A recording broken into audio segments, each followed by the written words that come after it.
les amis, j'espère que vous allez bien. On se retrouve pour le débrief de ce match entre le FC Barcelone et le Celta Vigo. Deuxième match les amis où le Barça fait une erreur. Deuxième match où le FC Barcelone donne encore une fois de l'espoir au Real Madrid. Là aujourd'hui, voilà, le Barça remportait ce match tranquillement. 2-0, même si ce n'était pas leur meilleur match de la saison. Ils étaient en train de mener. Et en l'espace de 2 minutes les amis, le Celta Vigo a remonté le score. 2 buts partout les amis sur des erreurs bêtes du FC Barcelone. Sur des erreurs bêtes. En plus de ça, des joueurs qui faisaient vraiment un bon match. J'ai vraiment beaucoup de choses à dire sur ce match-là, les amis. Mais avant de commencer, laissez-moi vous parler du partenaire de cette vidéo. Je vous présente, les amis, Betclic. C'est une application qui va révolutionner le monde des paris sportifs. Tous ceux qui font des paris sportifs et ils se mettent à perdre tout le temps, ils viennent avant chaque match demander leurs amis sur qui je peux parier, sur quel coach je peux miser. Les gars, tout ça, c'est terminé. Grâce à cette application-là, vous aurez des analyses détaillées sur tous les matchs. Parce que c'est une intelligence artificielle qui analyse même les anciens matchs du FC Barcelone et vous dit sur quel coach miser pour ne pas prendre trop de risques. Et ça vous dit même combien il faut miser pour ne pas vous mettre en danger. Vraiment les gars, l'application elle est incroyable. Même moi je l'ai testé. Et je tiens quand même à faire une petite parenthèse. Les paris sportifs c'est interdit aux moins de 18 ans. Grâce à cette application les amis, vous avez 73% de réussite sur vos paris sportifs. C'est juste énorme. Au lieu d'aller claquer votre argent chez des pronostiqueurs qui demandent beaucoup trop d'argent, là cette application les amis, vous avez juste à vous inscrire. Et dès votre inscription les amis, vous avez directement une analyse gratuite par jour. Et pour avoir accès à toutes les fonctionnalités de l'application et pouvoir analyser n'importe quel match, le match de vos choix, vous avez juste à prendre un abonnement qui est actuellement à 1 euro les gars. Donc profitez-en, voilà. Et c'est sans engagement, vous pouvez vous désabonner à tout moment. Je vous mets le lien de téléchargement dans la description de cette vidéo et aussi dans le premier commentaire. N'hésitez pas les gars, profitez-en. Maintenant parlons de ce FC Barcelone qui vraiment est généreux avec le Real Madrid depuis un moment. Avant la trêve internationale face à la Real Sociedad, ils ont fait un gros faux pas.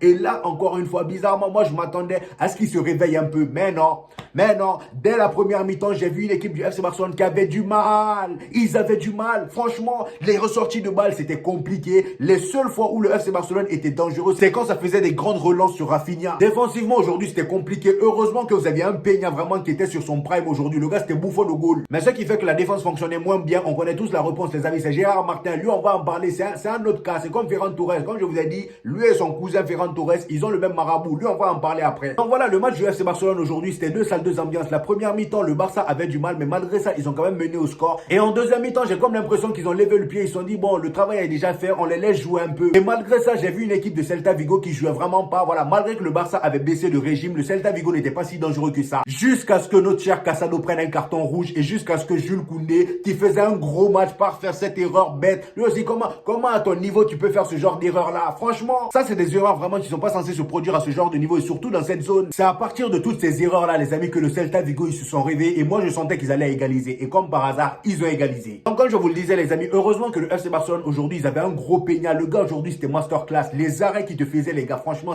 c'était juste une pure dinguerie. J'étais même choqué de voir Peña comme ça. Et c'est là, moi je vous dis les amis, malgré que Peña parfois ses relances, ses sorties de balle là, c'est un peu bizarre. Le gars depuis qu'il est titulaire, franchement, il n'y a rien à dire. Moi je kiffe ce gars. Je le kiffe au goal. C'est vrai que parfois il m'énerve. Quand il fait parfois des dégagements, t'as l'impression que c'est un U12 qui vient de faire un dégagement. Mais franchement, à part ça, le gars voilà, sur sa ligne, il est rassurant de temps en temps. Enfin, la plupart du temps. Défensivement, aujourd'hui, c'était un peu plus compliqué. Cubarsí n'était pas dans son jour. Inigo Martinez, aujourd'hui, heureusement qu'il était là. Parce que franchement, Inigo Martinez, les gars, aujourd'hui, il a fait son match. Il n'y a rien à dire. Et lui aussi, depuis le début de la saison, faut tirer son chapeau. Hein. Le gars, il te fait que des masterclass à chaque fois. Aujourd'hui, il y a eu plusieurs occasions du Celta Vigo qu'il a rattrapé. Franchement, les gars, il n'y a rien à dire sur son match. Jules Koundé aussi faisait un très bon match jusqu'à l'erreur bête qu'il part nous faire. Le gars, il reçoit le ballon, il est dans la surface, il est là, il tâtonne. Il est là, il tâtonne. Tu penses à quoi? Tes outfits?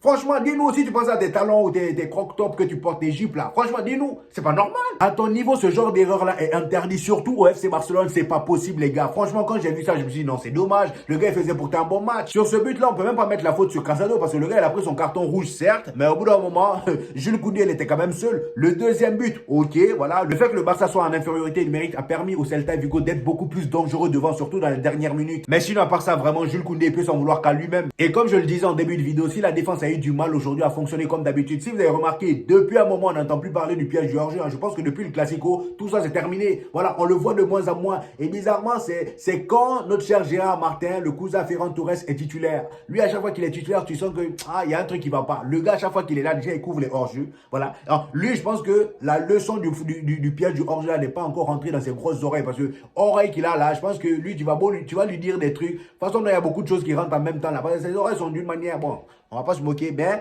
voyez ce que je vais dire. Dans l'alignement défensif, il n'est pas bon. Offensivement, il n'est pas bon. Défensivement, il n'est pas bon. Et à cause de lui, Dani Olmo aujourd'hui, il était moyen parce que Dani Olmo aujourd'hui, il a joué à gauche et il n'était pas si bon que ça en première mi-temps surtout. Il faut bien, voilà, faire des replis pour aider défensivement. Sinon, Gérard Martin, lui tout seul, il se chie dessus. Offensivement aussi, c'est pas Gérard Martin qui va te faire des remontées. C'est pas comme Baldé, vous voyez ce que je veux dire. Et c'est là, moi, je me dis tout le temps, je comprends pas le choix de Hansi Flick. Comment tu peux avoir Hector Fort sur le banc et tu mets Gérard Martin titulaire à chaque fois? Qu'est-ce que le gars te montre à l'entraînement? Franchement, regardez l'entrée de Hector Fort. Vous avez vu le bien qu'il a fait? Le gars il est rentré, il a fait son match. Franchement, il n'y avait rien à dire. Il a fait une bonne entrée. Et d'ailleurs, par rapport au carton jaune que l'arbitre n'a pas donné à Gérard Martin, là, pour moi, il y a carton jaune, là, il y a faute. Oui, il y a faute. Même le penalty qu'ils n'ont pas sifflé là sur, comment il s'appelle, Yago Aspas, là, pour moi, il y avait penalty. Parce que ce Gérard Martin, là, parfois, il fait des trucs bêtes. La faute sur lequel il n'a pas pris le deuxième carton jaune, je pense que l'arbitre, il voulait juste pas niquer le match. C'est juste pour ça. Sinon, pour moi, c'était clair, hein, voilà. On voit très bien qu'il touche le pied de Yago Aspas. Il n'y a rien à dire, les amis. Pour moi, il y a faute. C'était clair et net. Au milieu, aujourd'hui, les amis, première titularisation de notre cher Gavi depuis son retour de blessure. Franchement, les gars,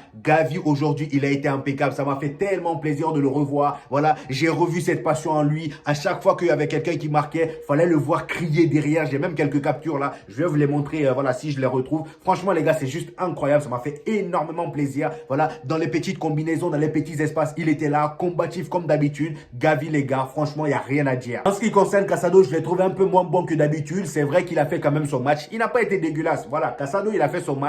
Mais on va dire c'est moins bon que d'habitude. Et d'ailleurs, le deuxième carton jaune qui prend confirme, mais dire, voilà, parce qu'à cause de ce carton jaune, il a pris un carton rouge par la suite. Franchement, le gars, il a enchaîné deux anti-jeux. Au bout d'un moment, une fois, on accepte, mais deux fois, toi, il me disait que tu vas te prendre un deuxième jaune.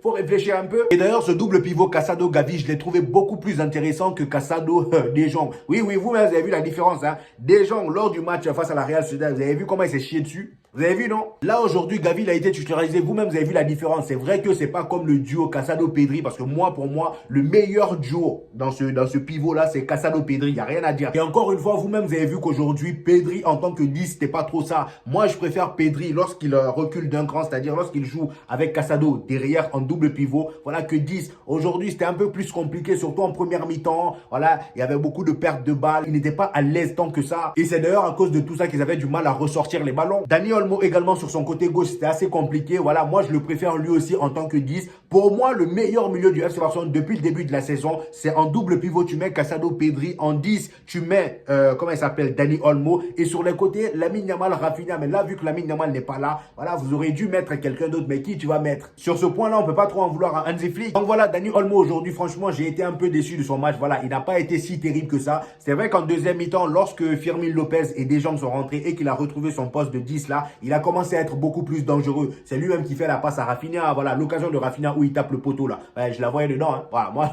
je voyais le but dedans, mais malheureusement pour Rafinha, ça tapait le poteau. Franchement, Dani Olmo, quand il joue, en tout cas dans l'axe, il est très très dangereux que lorsqu'il joue sur les côtés. Et en parlant de Rafinha, les amis, encore un match où il marque. Voilà, il n'y a pas un match maintenant où le gars n'est pas décisif. Quand c'est pas passe décisive, c'est but. Aujourd'hui, encore une fois, il a été impeccable. En première mi-temps, malgré que le Barça avait du mal, tous les dangers venaient presque de lui. Voilà, ces appels qu'il fait. Comme on le sait, hein, Rafinha, c'est l'un des meilleurs joueurs dans ce domaine. Les appels, c'est fait pour lui. C'est son, on va dire, c'est son dada. À chaque fois qu'il y avait des longs centres, c'était pour lui. Robert Lewandowski aussi, encore auteur d'un but aujourd'hui. J'ai vu énormément de personnes le critiquer, surtout avant qu'il marque. Voilà, sur Twitter, ça défilait.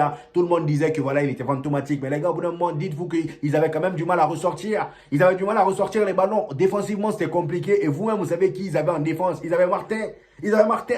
Je vous ai dit, quand Torres n'est pas là, son cousin est là. C'est l'un des deux. Et surtout, même quand les deux même sont là, oh, c'est fini. Quand toute la famille est réunie, c'est fini. Les deux sur le même côté, c'est n'importe quoi. On l'a vu ici. Hein. Quand tu associes Ferran Torres et Gérard Martin, c'est la merde assurée. Donc voilà, c'est à cause de tout ça, les amis. Robert Lewandowski, on ne le voyait pas tant que ça. Mais vous-même, vous avez vu, dès qu'il a eu une occasion, il a mis dedans. Donc voilà, moi, j'ai trouvé son match pas mal. C'est vrai que c'était pas excellent, mais ça va. Et voilà, les amis, deux mauvais résultats de suite pour le FC Barcelone. Et bizarrement, c'est quand Lamine Yamal n'est pas là. Vous voyez encore une fois, quand le petit là n'est pas là, le Barça, il manque trop au Barça. Il manque au Barça. On va dire que c'est la pièce maîtresse de cette attaque. Quand il n'est pas là, tout est en désordre, tout le monde est perdu. Rafinha n'a plus quelqu'un pour lui faire des longues passes comme il aime. Voilà, comme il aime si bien les recevoir. Voilà, Lamine Yamal, vous allez voir dès son retour, tout va rentrer dans l'ordre. Et Hansi Flick aussi, s'il ne veut pas continuer à perdre des points, je le conseille d'arrêter de faire jouer le Martin. Le Gérard Martin, là, vraiment, c'est pas possible. Arrêtez de le faire. Je sais pas ce qu'il voit en lui. Qu'est-ce que tu vois en lui?